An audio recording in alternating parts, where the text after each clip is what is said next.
salam alaikum les gens. Salut tout le monde, salam alaikum, c'est Nas Réaction et on va réagir à une story de Bassem Braiki au sujet du drame qu'il y a eu à Magdebourg. Et après sa vidéo, je vous dirai mon avis. N'hésitez pas à mettre un pouce bleu et à vous abonner et bon visionnage. Vénitieux 692. En espérant que ça va, que les choses se passent. Bon week-end à vous tous, surtout à ceux qui travaillent. Force et honneur à eux.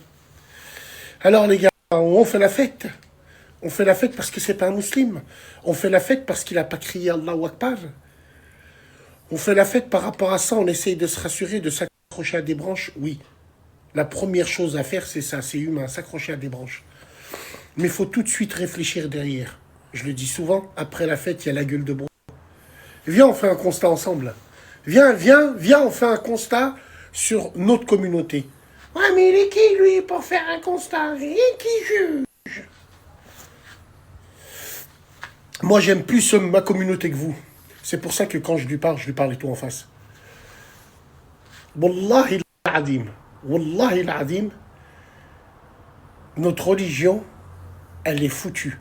Je vais te dire pour... Enfin, quand je dis elle est foutue, je te parle pas le cœur des gens. Je te parle pas que... Non, mais l'image, la chape de plomb. Allez, c'est bon. La chape de plomb. C'est fini. Ah, mais qu'est-ce qu'il raconte? C'est quoi la chape de plomb? Avant, on se retenait de dire des choses. Parce qu'on était musulmans. Aujourd'hui, on l'ouvre parce qu'on est musulman. Regarde comment le wok il est rentré. Tous les hamars, ils vont dire, ils disent n'importe quoi. C'est normal, ils comprennent rien. Ils ont de la boue à la place du cerveau. Là, hier, je viens de voir encore une hijbé de merde. Une voilée, oui, elle a écrit un livre. Je me suis fait violer par mon oncle, c'est un imam, anana. Avant, la musulmane ne le disait jamais ça, parce qu'elle était musulmane. Maintenant, grâce au wok, elle le dit tout haut, tout fort. Ça écrit des livres, encouragés par sa communauté. Et tous les wok qui se sont intégrés. Tu sais, ces musulmans chamallows, là. Ces musulmans de gauche, là. Wallah, c'est grave. Hier, c'est un mec qui est rentré dans un marché de Noël. Il se revendique apostat. Ça aussi, avant, on le disait jamais parce qu'il nous restait une fibre de musulmans. Maintenant, les apostats, c'est des superstars. Va sur TikTok, ils font des lives. C'est des superstars. Qu'est-ce que tu veux que je te dise? Voilà deux exemples de constats criants de l'état, de l'évolution de notre communauté. Tout simplement. C'est très, très, très, très grave. Et je te dis la vérité, moi, je sais pas où ça va. Mais, enfin, quand je te dis je sais pas, j'ai mon idée, moi. J'ai mon idée. Et je pense qu'à force, Inch'Allah que je le verrai pas, hein. C'est pas parce que je suis bien dans le dîn, je suis un exemple dans le dîn. Non, parce que malgré tout, contrairement à eux, il me reste une fibre musulmane. Il me reste encore cette chape de plomb. Inch'Allah, je ne le verrai jamais ça. Parce que moi, j'ai l'impression qu'elle va disparaître. Tellement elle va être mélangée, englobée et soumise. Soumise. Bientôt pour pratiquer ton islam en France avec tout ce qui se passe, toutes ces suspicions, ou en Europe. Ils vont nous... Un jour, ils vont nous dire, aujourd'hui, il n'y a pas de Gémoura. Mais rigolez. Ils vont nous imposer un islam. C'est soit ça, ou soit tu fais partie de... Et c'est comme ça qu'on disparaîtra. Ouais, c'est impossible. Ouais, mais je vous parle pas. Notre religion, nous, disparaîtra. D'après ce que j'ai appris, que Allah me pardonne et m'aide à mieux savoir, mais si je me trompe, quand les écrits du Coran disparaîtront, c'est un signe majeur de la fin du monde. Pensez pas à ça. Non, nous, on aura disparu bien avant. L'islam qu'on a toujours connu aura disparu. Je vous parle de cet islam-là. Disparu. incroyable mais vrai. Bref. Oui, et pour finir, comme si qu'on n'avait pas assez d'ennemis pour que maintenant, vu que cette chape de plomb, elle a explosé, bah, ceux qui l'ouvraient pas avant, l'ouvrent. Les apostats, les hijbés de merde, les... Est-ce que vous comprenez ce que je veux dire? Ça y est, c'est fini. Wallah al-azim. Comme une chanson disait, les temps sont durs. Les temps sont durs. Et les tensions durent. Les tensions durent, et pourquoi? Parce que là, dans la vox populi et la bien-pensante des gens, c'est un bougnoul. C'est un bougnoul. Ah mais c'est un Saoudien, il n'a rien à voir avec nous. C'est un athée, il n'a pas de religion, on s'en branle. C'est un bougnoul. C'est pas un mec des cités, là, avec un survêtement, c'est un bougnoul. C'est un Saoudien, il est éduqué, instruit. Maintenant, même les bougnouls en costard, ils nous font des attentats. Ouh, ça va être ça. C'est ça. L'esprit réducteur des gens, c'est ça. Hey, j'ai pris une décision, il faut que je vous en parle.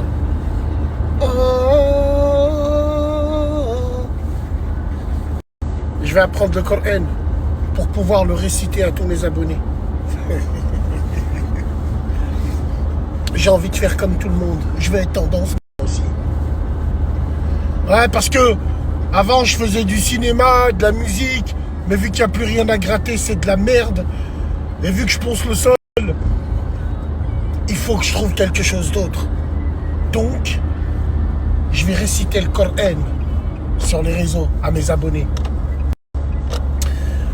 Putain de merde. Même au fond du trou, on creuse encore. Alors, il y en a un, il y a un frère, il a jamais caché qu'il était dans la salade, malgré qu'il faisait ce qu'il a à faire, entre guillemets. Lui, celui qui a dirigé la prière, on peut dire que lui, mine de rien, il a toujours été dans le digne, de près ou de loin. Toujours. Mais les autres, là, qui arrivent, là, vous sortez d'où, vous, là? Bah ouais, les autres des réseaux, je dirais pas les noms de ceux qui font les cons, hein. Mais les autres, là, vous sortez d'où? Ah, attends, excuse-moi, l'islam du bon suçon des réseaux. Ils arrivent, là, ils me disent... Hé! Et alors? Tu critiques tout le temps? Et alors? Tu préfères mieux ça ou ça? Et alors? Et alors? Je sais hein, qu'on est insupportable quand on touche au cœur. Mais je vous enfile. Et sans vaseline. Comme dans Pulp Fiction. Vous vous rappelez quand il lui met la boule? Wallah el-Azim, c'est très grave. C'est très très grave. Mais c'est devenu une reconversion en fait. C'est quoi tous ces mecs qui se mettent à lire le Coran? Et c'est des mecs connus, hein. C'est pas des inconnus, hein. C'est des mecs connus. Qu'est-ce qu'il y a? Vous savez tout manger, il n'y a plus rien à manger. Ton con. Vas-y, Rabbi Hadina. Oui, Rabbi Hadina à tous. Allez, c'est bon. Et j'ai envie de vous dire, hein, Wallah el-Azim, hein, encore une fois, il n'y a pas pire aveugle que celui qui ne veut pas voir. Ostentation lande. C'est pour ça que Dieu il nous punit et il nous rend pas la Palestine. On va au Hajj. Si on oublie nos téléphones portables, on fait demi-tour maintenant. Oui, vous pouvez prendre les photos. L'ostentation. Bientôt dans les chichas, ils vont passer du Coran grâce à ces gens-là. Je vous le dis, moi on s'y dirige tout droit devant. Mais, Bassem c'est un, Bassem, et dès que ça va arriver, les gens ils vont rien me dire. Ah non, c'est quand je déconne que les gens ils viennent. Hein. Oh. Bref, on est tous ensemble les frères. Rabbi Hadina, c'est bientôt le Ramadan. Allez, c'est bon, allez, salam. Ce qui est extraordinaire, c'est que là où on voit qu'il y en a, ils arrivent en fin de course et ils savent plus quoi inventer pour essayer qu'on les regarde, ben ouais les gars, je prie Dieu quand je suis dans la merde. Puisqu'à l'époque où c'était la hype, internet, blablabla, le rap, les showcases, les films, les tméniques, je les ai jamais vus faire ça. Et là, quand il n'y a plus rien, c'est comme l'autre qui se sentait algérienne que quand elle recevait plus ses mandats de Tel Aviv. c'est incroyable. Et qui tombe dans le panneau? La Vox Populi, parce qu'ils vous ressemblent, ils vous ressemblent, ils vous ressemblent. Vous êtes comme eux, c'est tout, c'est tout. Et sociologiquement, les gens aiment bien rester avec les gens qui leur ressemblent.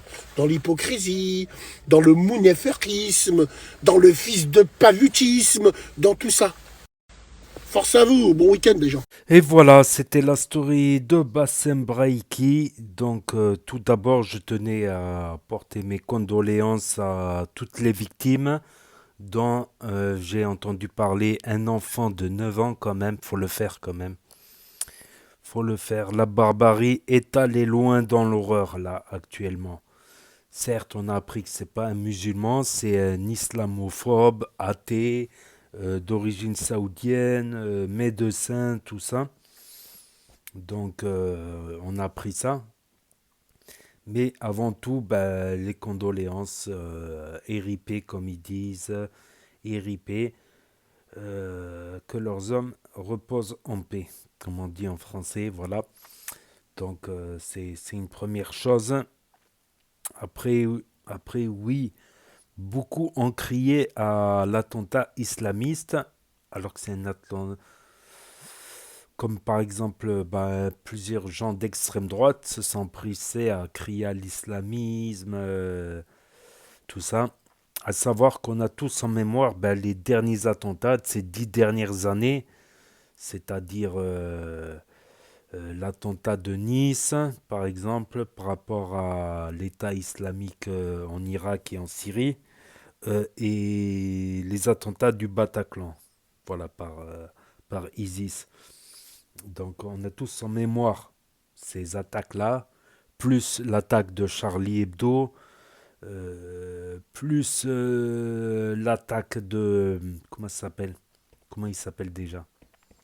Mohamed Merah, l'école aux Atora et les militaires maghrébins d'origine maghrébine. On a tous en mémoire ces attentats-là. Et le 11 septembre aussi. Moi, la première fois que j'ai eu conscience d'un attentat en France, c'était Khaled Kelkal. C'était Khaled Kelkal pour le GIA, le fils en Algérie. Donc j'étais jeune, j'étais petit. Franchement, j'étais jeune. Et déjà avant cet attentat, quand j'entendais ce qui se passait en Algérie, que des gens étaient égorgés, j'entendais que certains ils avaient combattu en Afghanistan contre les Russes. Donc, je me suis dit c'est très grave quoi. Ça m'a fait très mal au cœur parce que ben à l'école il y a beaucoup d'Algériens, de Tunisiens. C'est des origines proches. C'est des origines proches, point de vue racial. Donc ça m'a fait déjà, ça m'a... Et je me rappelle après l'attentat, tous les attentats en France quand même, ils m'ont fait mal. Plus que les attentats qu'il y a eu dans mon second pays, carrément. Pour dire, mais tous les attentats qu'il y a eu en France m'ont choqué. C'est c'est quand même assez grave quoi. Donc je me rappelle même après il y avait plus le droit aux poubelles en dur quoi. Il y avait les poubelles spéciales, les poubelles, le plan Vigie Pirate, alerte rouge, alerte écarlate, Charlie Hebdo, notamment Cabu parce que Cabu ben on le connaissait tous dans le club Dorothée quand on était petit. Donc c'est voilà, et s'en prendre à des civils, comme au Bataclan ou à Nice, à des innocents, à des femmes, à des enfants, c'est des actes qui dépassent l'horreur. Pour moi, ça dépasse l'horreur, quoi. Ça dépasse l'entendement de s'en prendre à des civils désarmés. Ça dépasse l'horreur, quoi. Franchement, ça dépasse l'horreur. Après, voilà, pour cet attentat-là, ben, beaucoup de gens d'extrême droite se sont trompés. En fait, c'était quelqu'un qui était, c'était certes un arabe, mais islamophobe, quoi. Voilà. Ça devait pas tourner bien rond dans sa tête. Après ce qu'a dit Bassem sur la religion musulmane, D'un côté, il a pas tort quand il dit que voilà une meuf voilée qui fait un livre pour dénoncer qu'elle s'est fait violer par son oncle, tout ça. À une époque,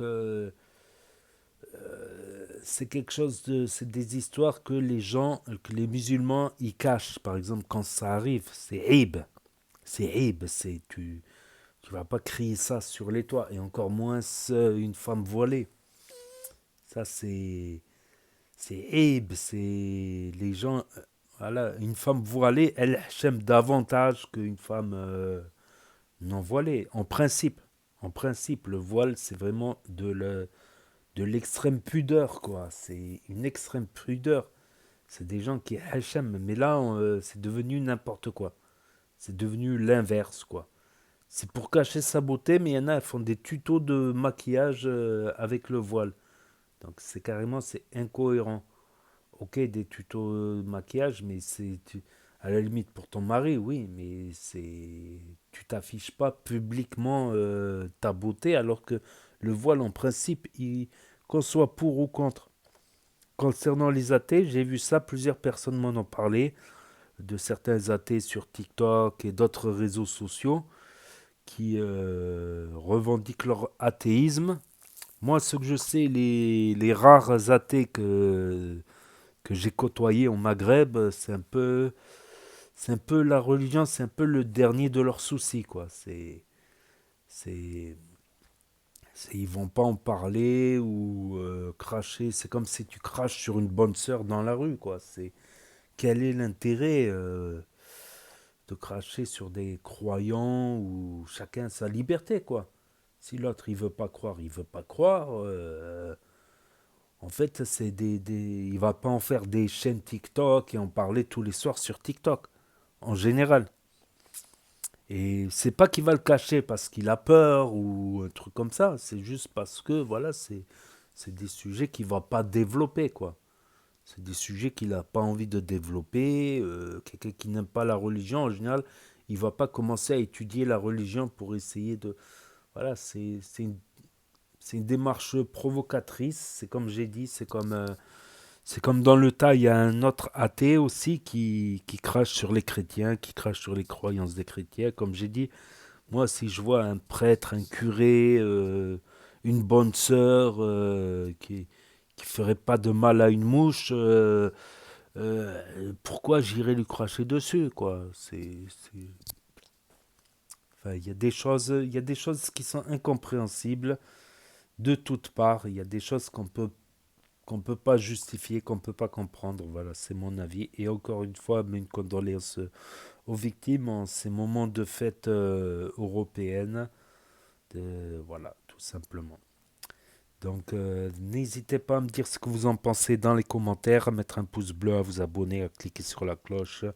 Et je vous dis à très bientôt, les amis, les potos, pour de nouvelles vidéos. Merci d'avoir regardé. C'était Actu YTB 2. Nas, ça c'est la chaîne principale. Là, c'est Nas Réaction, la chaîne secondaire. Tchuss et à plus.